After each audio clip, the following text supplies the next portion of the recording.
Aditya classes exam गुरु channel में आप सबका स्वागत है। लाइव क्लास की दूसरी क्लास जो है ये क्लास है आपकी ईबीएस का पर्यावरण संरक्षण हेतु अंतर्राष्ट्रीय प्रयास। आप देख रहे होंगे पहली क्लास आपका राष्ट्रीय प्रयास का था, दूसरी क्लास जो है अंतर्राष्ट्रीय प्रयास का रहेगा और इससे भी प्रश्न आते हैं। याद रखिएगा जो कठिन प्रश्न होते हैं सभी बच्चों के लिए उसको खास तौर पे आपको तैयार करना है, क्योंकि वो गलत मैक्सिमम बच्चे करेंगे और आप वो सही करेंगे तो मेरिट से आगे निकल जाएंगे। ये एक ट्रिक होता है, ठीक है। तो ये प्रश्न जो है मैक्सिमम लोग का गलत ना हो, इसको ध्यान से देखिएगा। पर्यावरण संरक्षण हेतु अंतर्राष्ट्रीय प्रयास के विषय में देखने जा रहे हैं।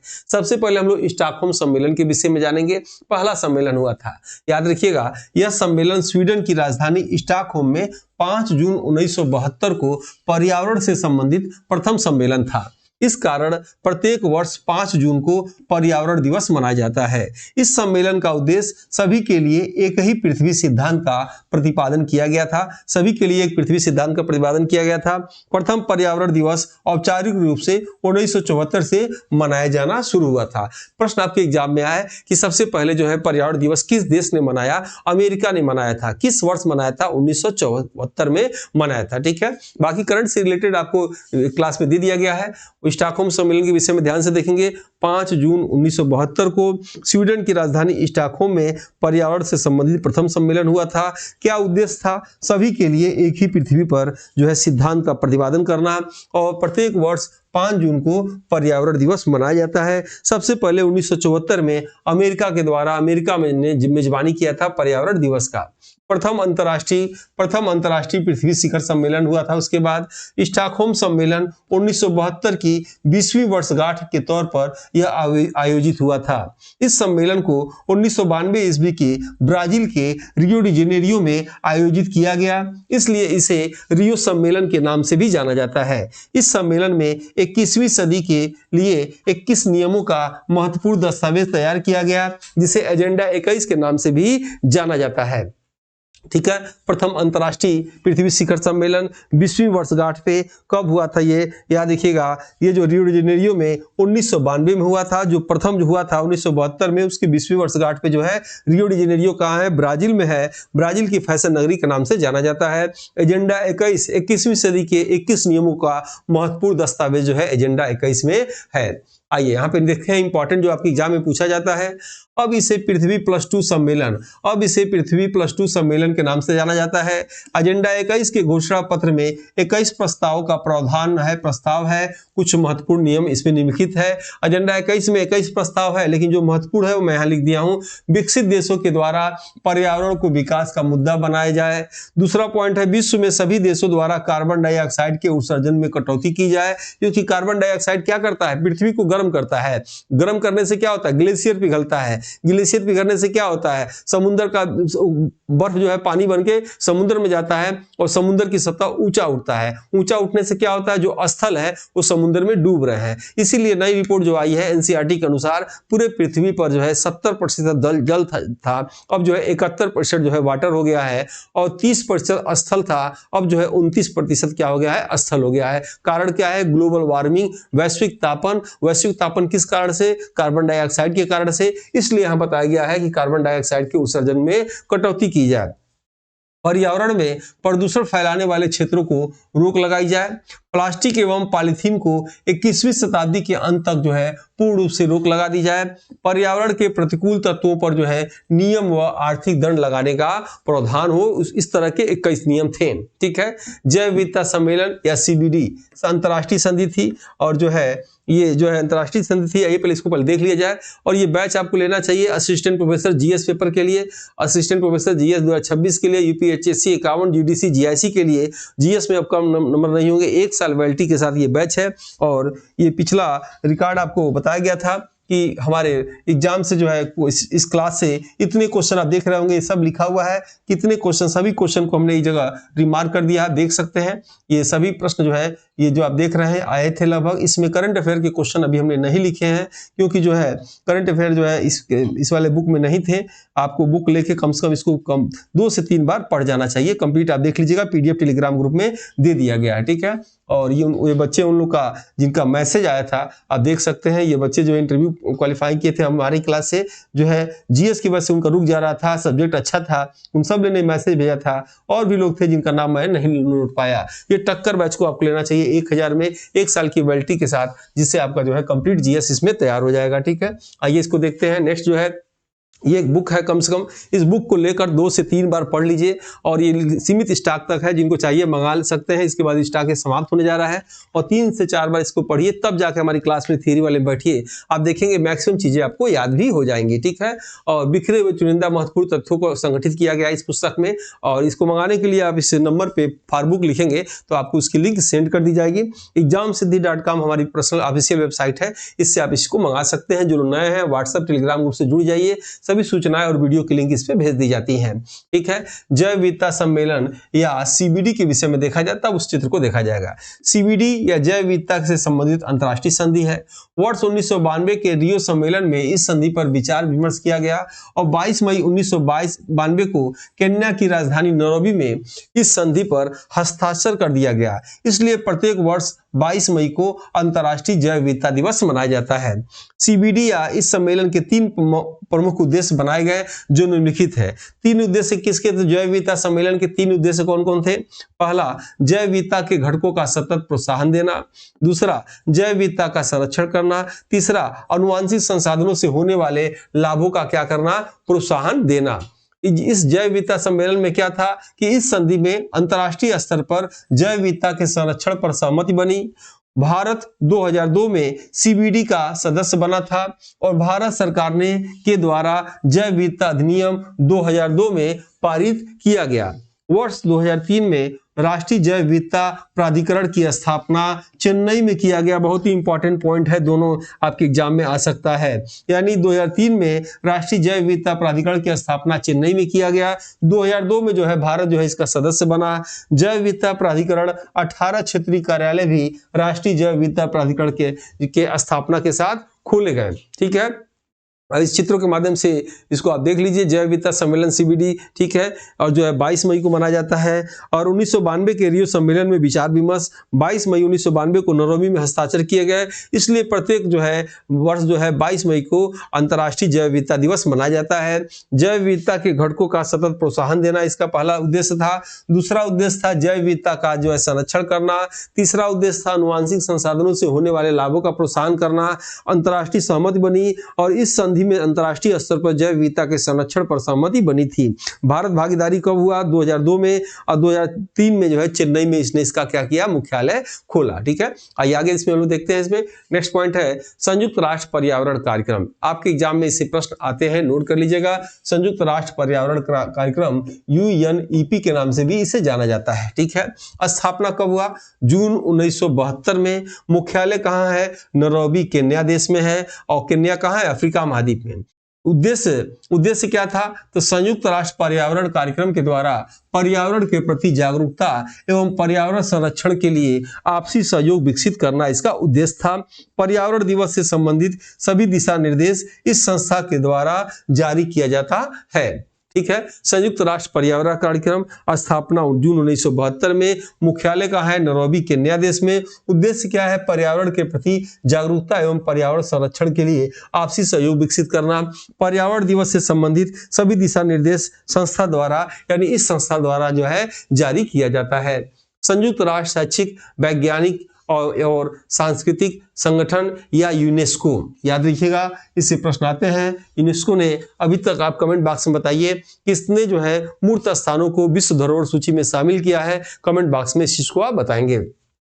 स्थापना 1945 में यूनेस्को की स्थापना होती है। मुख्यालय कहाँ है? फ्रांस की राजधानी पेरिस में इसका मुख्यालय है। यूनेस्को का प्रमुख उद्देश्य शैक्षिक, विज्ञान एवं संस्कृति के माध्यम से विश्व में शांति एवं धरोहर का संरक्षण करना है। संयुक्त राष्ट्र शैक्षिक, वैज्ञानिक, सांस्कृतिक संगठन यूनेस्को के विषय में आप देखेंगे। स्थापना 1935 में होता है वर्ष में, और इसमें आंद्रे ओजोले बदल गए हैं, याद रखिएगा, वो नहीं है। मुख्यालय पेरिस फ्रांस में है, फ्रांस की राजधानी में। शैक्षिक, विज्ञान सांस्कृतिक के माध्यम से विश्व के शांति धरोहर को जो है संरक्षण देना था। ठीक है, कार्टाजोना प्रोटोकॉल देखा जाए क्या है, पूछता है कभी कभी, सुमेलित कीजिए Montreal protocol, Cartagena protocol, Kyoto protocol, सुमेलित करिए या सीधे सीधे प्रश्न पूछ देगा कार्टाजोना प्रोटोकॉल निम्नलिखित में से किससे संबंधित है या किस वर्ष हुआ था। ऐसे प्रश्न भी कभी कभी आते हैं, या किस देश से संबंधित है। ठीक है, ये भी प्रश्न आते हैं जो जैसे बनते हैं। कार्टाजोना प्रोटोकॉल कोलंबिया यानी दक्षिण अमेरिका शहर का है। जैव विविधता के सुरक्षा के दृष्टिकोण से जैव सुरक्षा समझौता किया गया। जैव सुरक्षा समझौता आनुवांशिक रूप से सुधारे गए बीज के व्यापार को नियंत्रित करना था। कार्टाजोना प्रोटोकॉल के विषय में देखा जाए, कोलंबिया दक्षिण अमेरिका में हुआ था। जैव विविधता के सुरक्षा दृष्टिकोण से जैव सुरक्षा समझौता हुआ था। आनुवांशिक रूप से सुधारे गए बीज के व्यापार को नियंत्रित करना था। मॉन्ट्रियल प्रोटोकॉल 1987 में हुआ था, कनाडा में हुआ था। ओजोन परत में हो रहे छिद्रों को रोकने के लिए यह सम्मेलन हुआ था। ओजोन क्षरणकारी पदार्थों के उत्पादन और उपभोग को नियंत्रण करने के लिए हुआ था। क्योटो प्रोटोकॉल 1997 में हुआ था, जापान में हुआ था। ग्रीन हाउस गैस के उत्सर्जन को कम करने के लिए अंतर्राष्ट्रीय संधि हुई थी। ग्लोबल वार्मिंग और जलवायु परिवर्तन जो है का मुकाबला इससे हुआ था। आइए देखा जाए, मॉन्ट्रियल प्रोटोकॉल सबसे अधिक बार आपके एग्जाम में पूछा गया है। ठीक है, कब हुआ था? 1987 में हुआ था। कहाँ हुआ था? कनाडा देश में हुआ था। कनाडा देश के मॉन्ट्रियल में इस प्रोटोकॉल को ओजोन परत में हो रही छिद्रों को रोकने के लिए एक सम्मेलन बुलाया गया, जिसे मॉन्ट्रियल प्रोटोकॉल के नाम से जाना जाता है। क्योटो प्रोटोकॉल देखा जाए, क्योटो प्रोटोकॉल क्या है भाई? 1997 में जापान के क्योटो शहर में अंतर्राष्ट्रीय संधि होता है, जिसे क्योटो प्रोटोकॉल के नाम से जाना जाता है। क्योटो प्रोटोकॉल का प्रमुख उद्देश्य ग्रीन हाउस गैसों के उत्सर्जन को कम करना तथा वैश्विक तापन द्वारा हो रहे जलवायु परिवर्तन को नियंत्रित करना था। और विश्व वन्यजीव कोष के विषय में देखा जाए, स्थापना 1961 में होता है। मुख्यालय इसका कहाँ है? ग्लैड में है, स्विट्जरलैंड में है। इसका प्रतीक क्या है? लाल पांडा, दैत्याकार पांडा प्रतीक है। प्रमुख उद्देश्य क्या है? वैश्विक स्तर पर जो है जीवों के संरक्षण के लिए जो है इसका प्रमुख जो है उद्देश्य है। विश्व वन्यजीव कोष या WWF, ठीक है, स्थापना 1961 में होता है। मुख्यालय ग्लैड स्विट्जरलैंड में है। WWF का प्रतीक जो है लाल पांडा या दैत्याकार पांडा, ये पूछा हुआ प्रश्न है। यानी पूछेगा WWF का जो है प्रतीक क्या है, तो लाल पांडा या दैत्याकार पांडा है।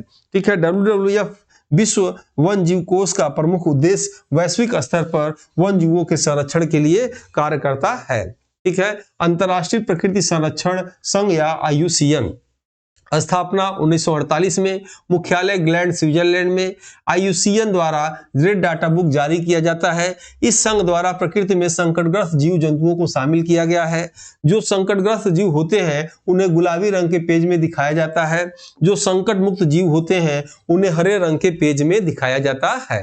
ठीक है, अब यहाँ देखेंगे आप चित्रों के माध्यम से अंतर्राष्ट्रीय प्रकृति संरक्षण संघ IUCN के विषय में देखा जाए, स्थापना कब? 1948 में। मुख्यालय ग्लैड स्विट्जरलैंड में। और ये क्या करता है? रेड डाटा बुक जारी करता है। और जो है उसके बाद इसमें संकटग्रस्त जीव होते हैं पिंक वाले में, और जो है रेड वाले में जो बिल्कुल संकट विलुप्त हो चुके हैं। संकट मुक्त जीव होते हैं हरे रंग के पेज में होते हैं। यानी 3 पेज को जो है IUCN द्वारा जो है जारी किया जाता है। रामसर सम्मेलन या आर्द्रभूमि सम्मेलन के विषय में देखिए, एग्जाम के लिए महत्वपूर्ण है। इस सम्मेलन का स्थान रामसर शहर ईरान में हुआ था। 2 फरवरी 1971 को हुआ था। इसलिए प्रत्येक वर्ष 2 फरवरी को विश्व आर्द्रभूमि दिवस मनाया जाता है।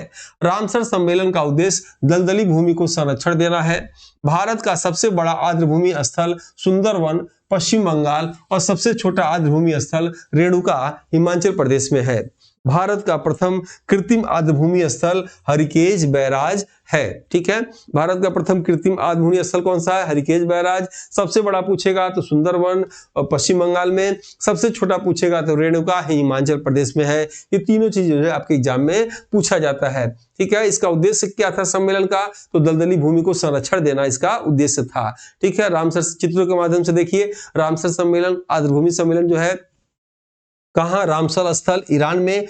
और जो है 2 फरवरी 1971 को हुआ था। 2 बार देखेंगे तो याद भी होगा आपको, आगामी याद करने में आसानी भी होगा। 2 फरवरी को हुआ था। और उसके बाद उद्देश्य क्या था? दलदली भूमि को संरक्षण के लिए। और जो है भारत का सबसे बड़ा आर्द्रभूमि स्थल सुंदरवन है, ये पश्चिम बंगाल में है। सबसे छोटा आर्द्रभूमि स्थल रेणुका है, हिमाचल प्रदेश में है। और प्रथम जो है कृत्रिम आर्द्रभूमि जो है हरिकेश बैराज है। आप जानते भी होंगे हरिकेश बैराज से भारत की सबसे लंबी नहर निकलती है, उस नहर का नाम क्या है? इंदिरा गांधी नहर। ठीक है, भारत की सबसे लंबी नहर इंदिरा गांधी नहर। उत्तर प्रदेश की सबसे लंबी नहर शारदा नहर। आपके एग्जाम में ये पूछा जाता है, याद होना चाहिए। नेक्स्ट देखेंगे नागोया प्रोटोकॉल।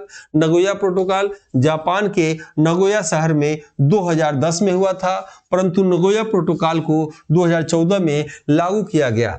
नागोया प्रोटोकॉल का उद्देश्य जैव विविधता संरक्षण है। जापान के आइची प्रांत में आयोजित सीबीडी के 10वें सम्मेलन को आइची लक्ष्य कहा जाता है। ठीक है, नागोया प्रोटोकॉल चित्रों के माध्यम से आप देखिए, नागोया जापान में इसे अपनाया गया, 2010 में अपनाया गया, 2014 में यह क्या हुआ? लागू हुआ था।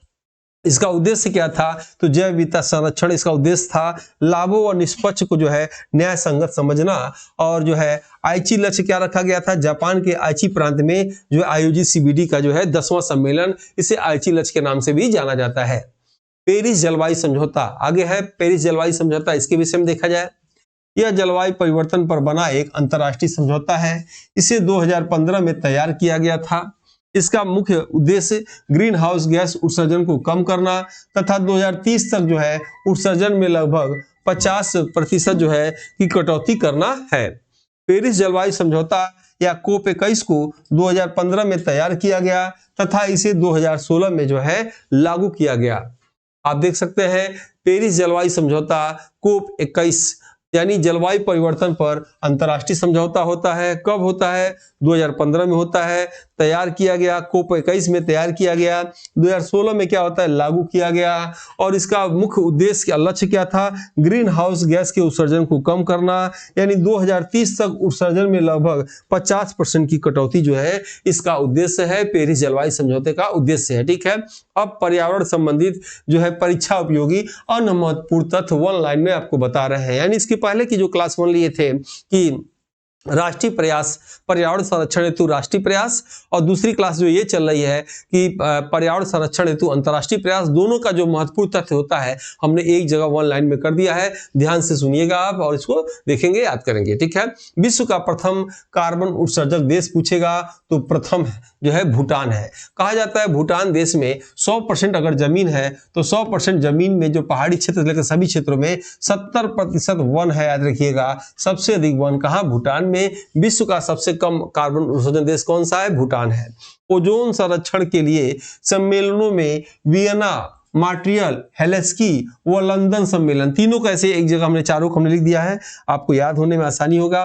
पूछेगा ओजोन संरक्षण के लिए कौन कौन सम्मेलन हुआ था? वियना सम्मेलन, मॉन्ट्रियल सम्मेलन, हेल्सिंकी सम्मेलन और लंदन सम्मेलन जो है, 4 सम्मेलन जो है ओजोन संरक्षण के लिए हुआ था। ठीक है, यदि प्रकृति द्वारा पृथ्वी के बाहर गैसों का आवरण नहीं होता तो हरित ग्रीन प्रभाव नहीं होता और पृथ्वी का तापमान -18 डिग्री, माइनस कितना? -18 डिग्री सेल्सियस होता। याद रखिएगा, ये प्रश्न पीसीएस में पूछा हुआ था। आपको क्लास में बता चुके थे कई बार कि अगर जिस प्रकृति ने इस पृथ्वी को बनाया, उस प्रकृति ने इस पृथ्वी के साथ साथ इसके चारों ओर एक गैसों का आवरण बनाया। एक गैसों का आवरण से क्या फायदा होता था? अगर सूर्य की प्रकाश पृथ्वी पर पड़ती थी तो पृथ्वी से टकरा के वापस चली जाती थी। लेकिन मनुष्य ने क्या किया? प्रदूषण फैलाया, कार्बन डाइऑक्साइड को बढ़ाया और ये गैसों का जो घनत्व है इतना गाढ़ा हो गया, इतना गाढ़ा हो गया, सूर्य का प्रकाश जो इसके अंदर आता है बाहर पूर्ण रूप से नहीं जाता, कुछ चला भी जाता है, कुछ वापस परावर्तित होकर इस पृथ्वी पर चला आता है और पृथ्वी गर्म हो जाती है। आपको बताया था पृथ्वी गर्म होने से क्या होता है? जो है ग्लेशियर पिघलता है। ग्लेशियर पिघलने से क्या होता है? समुद्र में पानी बढ़ता है और समुद्र का सतह ऊंचा उठता है और जो है स्थल जो है वो धीरे धीरे पानी में डूब रहे हैं। समुद्र तट जो है धीरे धीरे जो है बढ़ता जा रहा है। ठीक है, नेक्स्ट पॉइंट देखिए इसमें से, हरित ग्रीन प्रभाव में गैसों का घनत्व अधिक होने से जलवायु परिवर्तन जैसी समस्या उत्पन्न हो रही है। मानव गतिविधियों में उत्पन्न प्रदूषण को एंथ्रोपोजेनिक, याद रखेंगे, एंथ्रोपोजेनिक कहा जाता है। मानव के नेत्र जलन का प्रमुख कारण पैराक्सी एसिटिल नाइट्रेट, ठीक है, या PAN होता है। PAN पौधों के क्लोरोप्लास्ट के लिए नुकसानदायक प्रकृति का काम करता है। सबसे अधिक ध्वनि प्रदूषण जेट विमानों से होता है। सबसे अधिक वायु प्रदूषण कार्बन मोनोऑक्साइड गैस से होता है। सबसे अधिक जल प्रदूषण सल्फर डाइऑक्साइड से होता है। सबसे अधिक जल प्रदूषण चमड़ा उद्योग के मलबे से भी होता है। भूमिगत जल आर्सेनिक के कारण दूषित होता है, पानी जो है दूषित होता है। नेक्स्ट है कोयला के जलने से कोयला का सूक्ष्म कण धुओं के साथ हवा में तैरता है जो श्वसन संबंधित रोग उत्पन्न करते हैं जिन्हें फ्लाई ऐश, ठीक है, फ्लाई ऐश के नाम से जाना जाता है। भारतीय समुद्री संगठन पूछा हुआ है। भारतीय समुद्री संगठन का मुख्यालय पणजी गोवा में है। अंतर्राष्ट्रीय समुद्री संगठन का मुख्यालय लंदन ब्रिटेन में है। वायु में धुएं और कुहासे का मिश्रण को स्माग कहा जाता है। 3 दिसंबर 1984 को भोपाल मध्य प्रदेश में यूनियन कार्बाइड कंपनी के कीटनाशक संयंत्र से मिथाइल आइसोसाइनाइड या MIC गैस के रिसाव के कारण भोपाल गैस कांड हुआ था। पर्यावरण संबंधित परीक्षा उपयोगी महत्वपूर्ण तथ्य में आगे आप देखेंगे जल को शुद्ध करने के लिए क्लोरीन गैस और ब्लीचिंग पाउडर का भी प्रयोग किया जाता है। विश्व का सबसे बड़ा नाभिकीय दुर्घटना चेरनोबिल यूक्रेन में हुआ था, 1986 में हुआ था।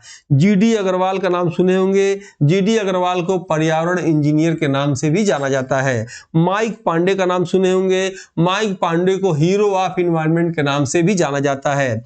भारत में राष्ट्रीय हरित न्यायाधिकरण की स्थापना 18 अक्टूबर 2010 को किया गया, जिसका उद्देश्य पर्यावरण, वन, प्राकृतिक संसाधनों का संरक्षण है। भारत में पर्यावरण विभाग की स्थापना 1980 में किया गया। इसी के साथ ये क्लास हम ओवर करते हैं और ये बैच आपको लेना चाहिए। असिस्टेंट प्रोफेसर में GS का जो है अब जो है आपको नंबर नहीं कटेंगे और जो है सिलेक्शन वाली तैयारी है, इंटरव्यू तक ले जाने वाली क्लास है। इस बुक को आपको लेके कम से कम 3 बार आप पढ़िए और मेरे थियरी क्लास में आप बैठिए। आप देखेंगे मैक्सिमम चीजें आपको याद होना शुरू हो जाएगा। और इस वीडियो का लिंक आप देख रहे होंगे www.examsiddhi.com से आप इसको ले सकते हैं। और ये जो नए हैं इसमें जुड़ जाइए जो व्हाट्सएप टेलीग्राम ग्रुप में। जल्द ही नेक्स्ट वीडियो में हम लोग थियरी क्लास में मिलेंगे। तब तक के लिए जय हिंद, जय भारत।